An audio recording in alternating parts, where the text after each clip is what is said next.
આ સોમનાથ ગીર સોમનાથ જિલ્લાના કલેક્ટર દિગ્વિજયસિંહ જાડેજા માટે અમે તપાસ કરી છે। એનાથી જે પણ કાયદાથી થતું હોય મારી પર કરે, મને વાંધો નથી। ભાજપના ભૂતપૂર્વ સાંસદ દિનુ સોલંકી અને ગીર સોમનાથના જિલ્લા કલેક્ટર દિગ્વિજયસિંહ જાડેજા સામે રીતસરની તલવારો ખેંચાઈ ગઈ છે તેમ કહીએ તો અતિશયોક્તિ નહીં હોય। બંને વચ્ચે રીતસરનું ઇસ જંગલ મેં मैं हूं शेर અને તું તું मैं જેવો વિવાદ ચાલ્યો છે। કારનામા કર્યા છે એની હું જાહેર મંચ ઉપરથી ગુજરાત સરકાર પાસે હું માંગુ છું કે આની તપાસ થવી જોઈએ અને કોઈ પણ અધિકારી જો ભ્રષ્ટાચારમાં રતપ્રત હોય એની સામે અમે તપાસ માંગીએ છીએ। આ સોમનાથ ગીર સોમનાથ જિલ્લાના કલેક્ટર દિગ્વિજયસિંહ જાડેજા માટે અમે તપાસ માંગીએ છીએ। એનાથી જે પણ કાયદાથી થતું હોય મારી પર કરે, મને વાંધો નથી, પણ હું પ્રજાનો પ્રતિનિધિ છું અને પ્રજાને મને જીતો છે। મારે ચોક્કસપણે કહેવું છે કે મારે મારા ઉપર પણ જોખમ લઈને જે કરવું પડે પ્રજા માટે હું કરીશ। કેમ કે મારી લડાઈ કોઈ સામાન્ય માણસ સાથે નથી। 5000 વર્ષ પહેલા આવ્યો તો મોહમ્મદ ગઝની વિદેશથી આવ્યો તો સોમનાથને લૂંટવા માટે, અને આજે આ આપણો આધુનિક લાયસન્સદાર લૂંટેરો હમણાં આવ્યો છે આપણા સોમનાથ જિલ્લાને લૂંટવા માટે। એ લૂંટતા હું રોકવા માટેનું મારું સર્વસ્વ અર્પણ કરવું પડે તો હું કરી દેવાનું છું। આ બધાને યોગ્ય લાગે તો મારા ભ્રષ્ટાચાર મુક્તિ આંદોલનમાં આપ બધા પણ જોડાજો। આવનારા દિવસોમાં હું સોમનાથ જિલ્લાને ભ્રષ્ટાચારમાંથી મુક્ત કરવા માટેનું એક આંદોલન ચલાવવાનો છું અને અત્યારે તો માત્ર ને માત્ર આ જિલ્લા કલેક્ટર ઉપર જ મારું કામ કેન્દ્રિત છે, એની હું વાત કરવા માંગુ છું। ભૂતપૂર્વ સાંસદ દિનુ સોલંકીએ તો કલેક્ટરને રીતસરનો લાયસન્સ વાળો લૂંટારા સુદ્ધાની ઉપમા આપી દઈને તેમની સામે મોરચો માંડ્યો છે। જિલ્લા કલેક્ટરની પાસે 100 કરોડની સંપત્તિ છે અને 20 કરોડનું ફાર્મ હાઉસ છે તેવા આક્ષેપ કર્યા છે। તેની સીબીઆઈ અને એસીબી પાસે તપાસ કરાવવાની માંગ કરી છે। ભૂતપૂર્વ સાંસદના આક્ષેપને કારણે સરકારે પોતે તેમની સામે તપાસ સમિતિ રચવાની પણ ફરજ પડી છે અને આ તપાસ રાજકોટના કલેક્ટરના નેજા હેઠળની સમિતિને તેમની સામેની તપાસ સોંપવામાં આવી છે। હવે આશ્ચર્યની વાત તો એ છે કે ભાજપના જ ઘણા નેતાઓ કલેક્ટર દિગ્વિજયસિંહ જાડેજાના સમર્થનમાં છે। આમાંના કેટલાકે નામ ન લેવાની શરતે જણાવ્યું કે દીવ, ઉના, દેલવાડા મહાજન પાંજરાપોળ ટ્રસ્ટની કરોડો રૂપિયાની કિંમતની 320 એકર જમીન દિનુ સોલંકીના કબજામાં હોવાનો આરોપ છે। હવે આ જમીન ટોચ મર્યાદાની અરજી ઉના નાયબ કલેક્ટરે 4 જાન્યુઆરી 2025ના રોજ નામંજૂર કરી હતી। તેને લીધે આખી 320 એકર જમીન ખાલી કરવી પડે તેવી સ્થિતિ સર્જાઈ। દિનુ સોલંકીએ બધે પ્રયત્નો કરી જોયા છે પણ કલેક્ટરે નિયમથી વિપરીત કશું જ ન કરવાની ના પાડતા આ સ્થિતિ સર્જાઈ છે।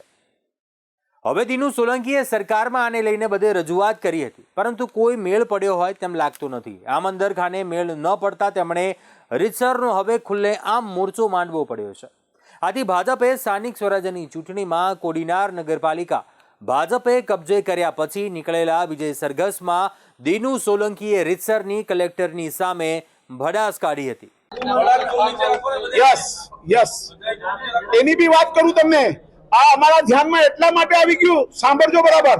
અમારા કોડીનારના બૂથ નંબર 4 માં સોમનાથ કેળવણી મંડળ નામની સ્કૂલમાં 4 બૂથ હતા। એમાં ત્યાંના કોંગ્રેસી આગેવાન વારંવાર અંદર જતા હતા, લોકોને પ્રભાવિત કરતા હતા, મતદારોને ડરાવતા હતા, ધમકાવતા હતા, એવી ફરિયાદ ત્યાંના પોલિંગ એજન્ટોએ અને ઉમેદવારોએ આપી છે। એ ફરિયાદમાં પગલાં લેવાને બદલે એમણે ત્યાંના ઝોનલ ઓફિસર ચાવડા કે જે સિંચાઈ વિભાગના કર્મચારી છે એને આ સ્કૂલમાં મોકલ્યા અને સ્કૂલમાંથી ગઈકાલનું જે સીસીટીવીનું ફૂટેજ હોય એને ડિલીટ કરવા માટેનો પ્રયત્ન કર્યો અને એ અંગેના સોગંદનામા એક સ્કૂલના 2 કર્મચારીઓએ સરકારને પણ મોકલ્યા છે અને ચૂંટણી પંચને પણ મોકલ્યા છે।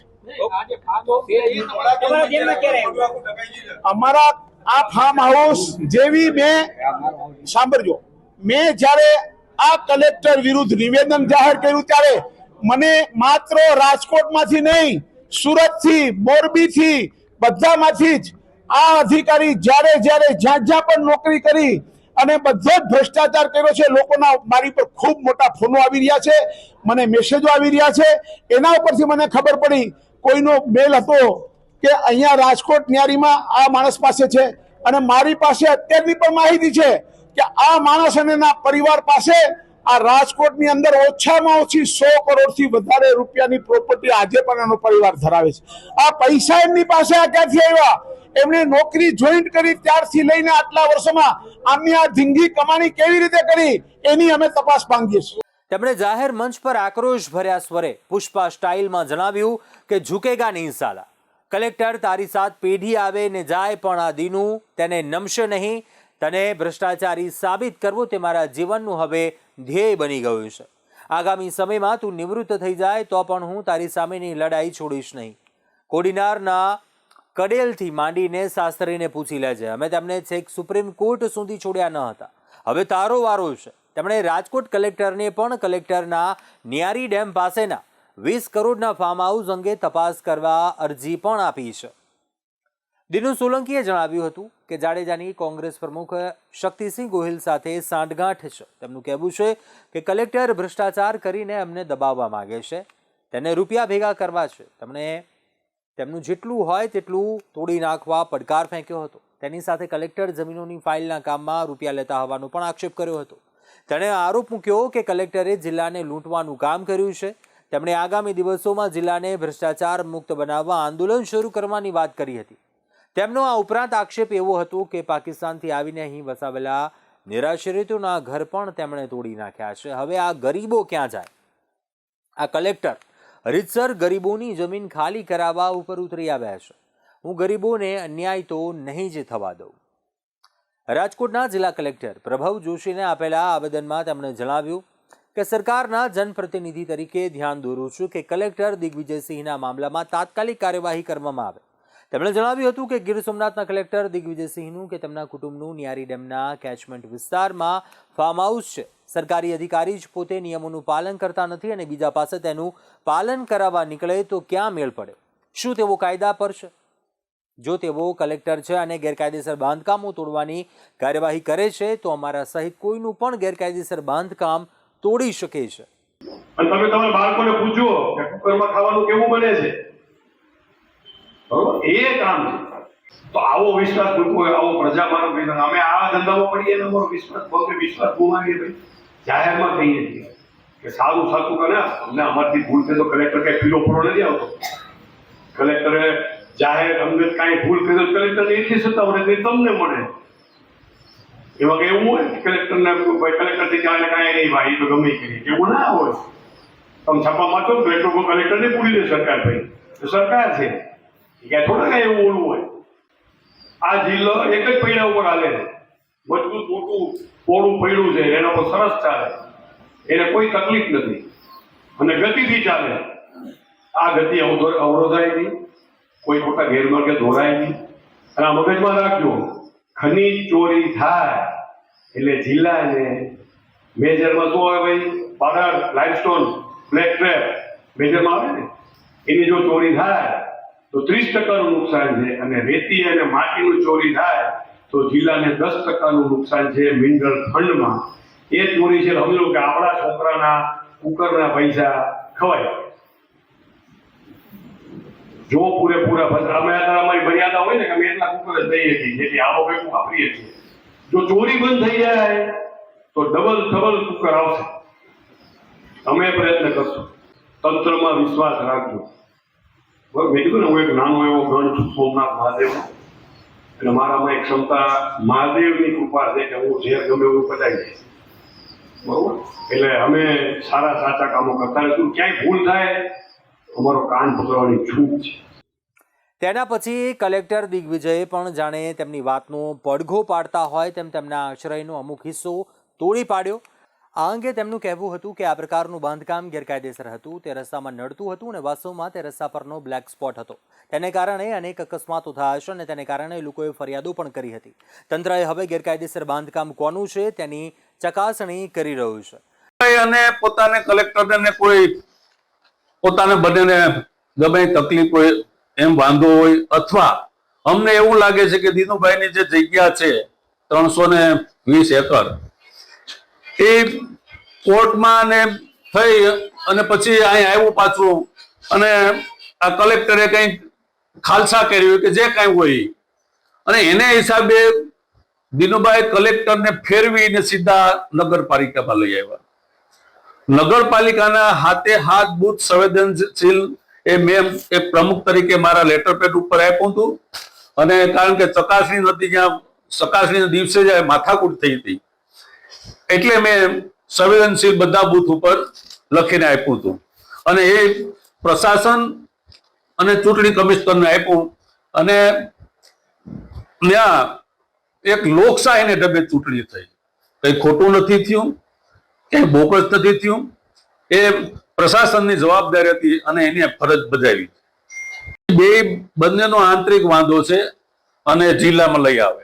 દિનુ સોલંકીએ કોંગ્રેસ પ્રમુખ શક્તિસિંહ ગોહિલને સાણસામાં લેતા કોંગ્રેસ પણ આ વિવાદમાં મેદાનમાં ઉતરી છે. કોંગ્રેસના જિલ્લા પ્રમુખ કરશન આડે આ મામલે પત્રકાર પરિષદ યોજીને સ્પષ્ટતા કરવાની ફરજ પડી. આ પત્રકાર પરિષદમાં જણાવ્યું કે વેરાવળ સોમનાથના ડિમોલ્યુશનનો મામલો સુપ્રીમમાં પહોંચ્યો હતો, જેને લઈને શક્તિસિંહ ગોહિલ અને કલેક્ટર વચ્ચે આ બાબતને લઈને ડીલ થયા હોવાનો દિનુ સોલંકીનો આક્ષેપ તદ્દન પાયાવિહોણો છે. બારડે જણાવ્યું કે ડિમોલ્યુશનના આટલા મહિનાઓ પછી દિનુ સોલંકી કેમ આ પ્રકારની વાતો કરે છે. વાસ્તવમાં તેમને દુખે છે પેટ અને કૂટે છે માથું. તેમને જમીન ખાલી કરાવવાના દહાડા આવ્યા છે, તેથી તે બીજાને ભીડાવવામાં લાગી ગયા છે. આટલા માટે તેમણે આ બધો ખેલ માંડ્યો છે. હવે તેમણે જે ભવાઈ અને ખેલ કરવા હોય તે કરે, પણ આમાં વચ્ચે ક્યાંય કોંગ્રેસ કે કોંગ્રેસના આગેવાન આવતા નથી અને તેથી મહેરબાની કરીને તેઓએ તેમાં ક્યાંય કોંગ્રેસને સંડોવણે નહીં. હવે આશ્ચર્યની વાત તો એ છે કે કલેક્ટર દિગ્વિજયસિંહ જાડેજાએ સરકારની જ સૂચનાથી ગેરકાયદેસરતાના બાંધકામોની સામે તવાઈ બોલાવીને કામ જે કુનેહથી પાર પાડ્યું હતું તેના પગલે તેઓ સરકારની ગુડબુકમાં આવી ગયા. પણ તેમની આ જ કાર્યવાહી આ વિસ્તારમાં એક ચક્રી શાસન કરતા સાંસદ દિનુ સોલંકીને ક્યાંક બરોબરની નડી ગઈ છે. દિનુ સોલંકીના આરોપો અંગે જિલ્લા કલેક્ટર દિગ્વિજયસિંહ જાડેજાએ જણાવ્યું કે તેમને જે બોલવું હોય તે બોલવા દો, પણ કામ તો નિયમ મુજબ જ થશે, નિયમથી વિપરીત કશું ન થાય. તેમણે ઉમેર્યું કે સરકારી નિયમ પ્રમાણે જ્યારે પણ કામ થાય ત્યારે કોકના પેટમાં તો દુખે જ છે અને આ કે પહેલો કિસ્સો તો નથી. આશ્ચર્યની વાત તો એ છે કે દિનુ સોલંકીના આરોપોને લઈને કોડીનાર ભાજપ એકમત નથી. દિનુ સોલંકીએ લખેલા પત્રની સામે ભાજપના ઘણા નેતાઓએ પણ બહાર પડીને દિનુ સોલંકીનો વિરોધ કર્યો છે અને કલેક્ટરની કામગીરીને બિરદાવી છે. ભૂતપૂર્વ સંસદીય સચિવ જેઠા સોલંકીએ પીએમ મોદીને પત્ર લખી જણાવ્યું કે જિલ્લા કલેક્ટર દિગ્વિજયે તો નિયમ મુજબ કામ કર્યું છે, પણ આ ભૂતપૂર્વ સાંસદે પાંજરાપોળની કરોડો રૂપિયાની જમીન પચાવી પાડી હતી. તેને ખાલી કરવા માટે હુકમ થયો હોવાને કારણે હવે તે તેનું ઠીકરું કલેક્ટરના માથે ફોડવા માંગે છે. ગીર સોમનાથ જિલ્લાના ભાજપ બક્ષીપંચના નાયબ વડા ભીખાભાઈ ગોહિલ પણ કલેક્ટરના બચાવમાં મેદાને ઉતર્યા છે. તેમણે દિનુ સોલંકીના આરોપના જવાબમાં જણાવ્યું કે કલેક્ટર સારી કામગીરી બજાવી રહ્યા છે. તેમની સામે દિનુ સોલંકીના આક્ષેપો પાયાવિહોણા છે અને આમ કલેક્ટરને લઈને કોડીનારમાં ભાજપ વર્સિસ ભાજપ જેવી સ્થિતિ સર્જાઈ છે.